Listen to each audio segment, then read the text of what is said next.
Brotherhood seeds of infinite love and light. Give peace a chance. Love and light are two magnanimous forces that oil the creative and evolutionary mechanisms of the Father's universe. They are major laws leading everyone to eternal improvement, in the main purpose idealized by the Father, that is, the meaning of happiness, joy, and union among all his children who inhabit the various dwellings of this universe of love. In the cosmos, everything is reciprocity and harmony, like a great orchestra, in which each component, animate or inanimate, has its role defined in collaboration with the other members of the divine concert that nourishes life in all times and in all quadrants. These two major forces in the universe are one and at the same time complementary, because, despite the seed of love being indelibly planted in the intimacy of spirit, due to its divine origin, in its first ages, that is, in its lower steps of evolution, the human being still doubts its potentiality, standing out its instincts in detriment of the feelings, whose touchstone is the love. In truth, this light is, as if it were hidden, imprisoned within the deepest eye, as if it were suffocated by the illusions of material life, sensuality, and by the total ignorance of the laws that govern the journey of creatures in search of the greatest desideratum, that is, the happiness desired by all. Within the evolutionary scheme to which all creatures undergo, everything is linked together in logic and demonstration of the supreme intelligence and supreme love of the Creator for his creatures. Nothing and no one is wrong, and the mistakes of the first evolutionary moment represent an urgent need that the soul has to know the material universes, to perceive itself as an individual in the cosmos, to live the experiences in matter, breaking through as a true bandy runs the frontiers that go from the atom to the archangel. In this way, with great effort and at the expense of experiences, sometimes painful, it outlines its territory and its line of action in dense matter, because, in that first moment, everything is a great laboratory for the spirit.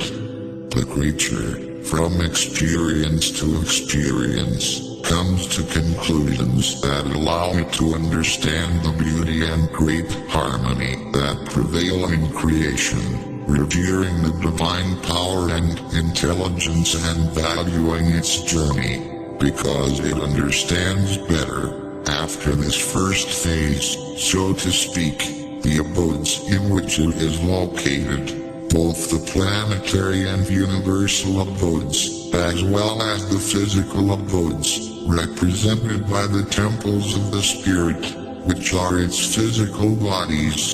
This laboratory view of the life of the spirit, in its first evolutionary stages, leads us to understand and respect for everyone, as we know that it is in the retorts to of the primitive worlds that the future angelic qualities of being are delineated. For this reason, Jesus always tried to demonstrate to us how childish and irresponsible judgment is, whatever it may be, in relation to the attitudes and feelings of those who together follow the path that will lead everyone to the supreme destiny of creation, which is love, that is, the unification of everything and everyone in the bosom of God. It is important to keep in mind that, in this initial impulse, from which earthly humanity is freeing itself, light plays a preponderant and important role. It represents, spiritually speaking, knowledge, the sure directions that periodically reach the inhabitants of the planets still stationary at the earliest levels of evolution through more evolved brothers. As seeders of the infinite, these brothers boast the mean to be presented to the creatures, in the effort undertaken by the highest for their intellectual and moral education of human beings and the integration of all into the one movement of the universe, which is the walk, the journey in search of love, the feeling that represents God Himself within all His children. In reality, this upward march of all the spirits that inhabit the universes is the great reality that demonstrates the Father's affection and care for all His children, and who could follow the progress of the humanities, planets, systems, and even of the galaxies. He would certainly be ecstatic in front of such synchronism of love, which leads everyone to relative perfection and to finding the happiness so longed for. This exchange of energies between creation and creator and also between creatures is what is called love, in a deeper sense. The spiritualist doctrines brought by the great masters of human knowledge, in all areas, is what is called light, in spiritual terms, as it illuminates the journey of the spirits back to the Father's house, which is their conscious union with the love of God.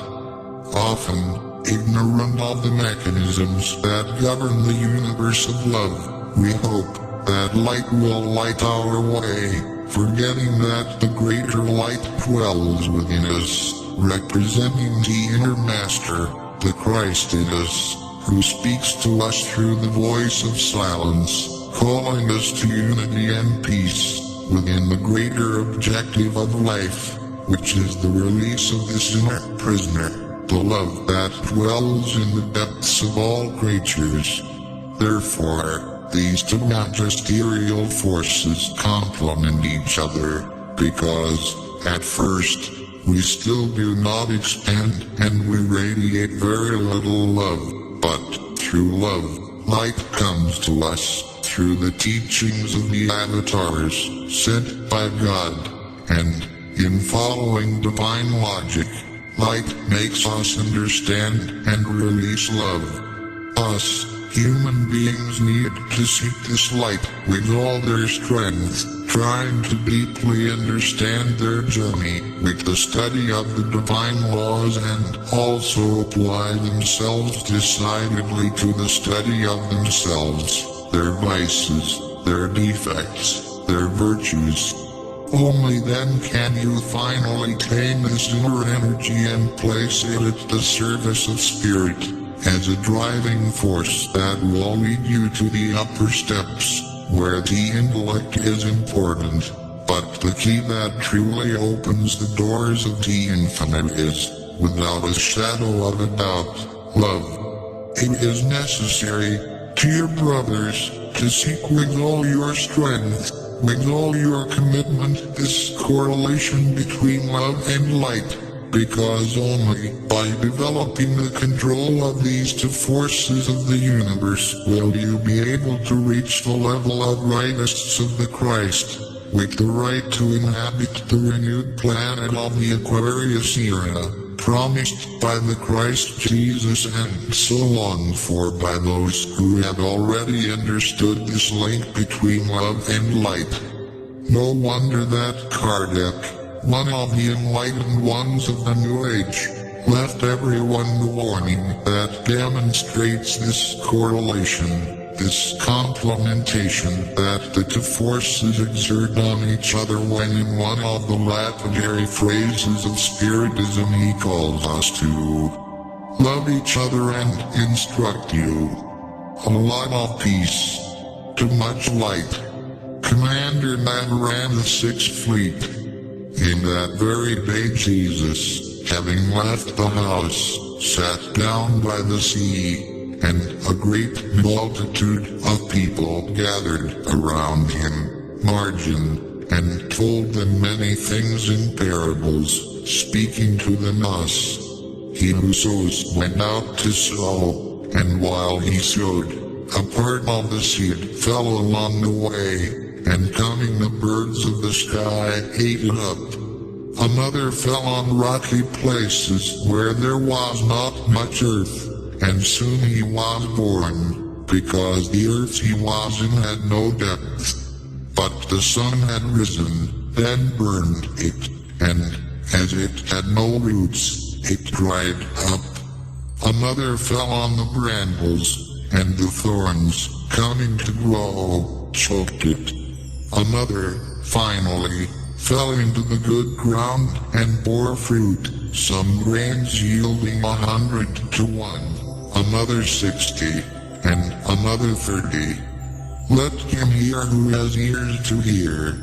Matthew 14:19. The Star Traveler decrees that, may humanity live in the light, with the light, and for the light. So be it and so it is. Stay in the light. Friends and brothers, I want to thank everyone for visiting the Star Traveler page. The contents are messages from the Masters of the Universe for the awakening of consciousness and the construction of a better world.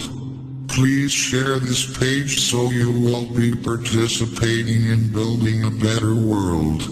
Don't forget to click on the bell to know each post in this page as soon as it is published. Light, lots of light. Namaste.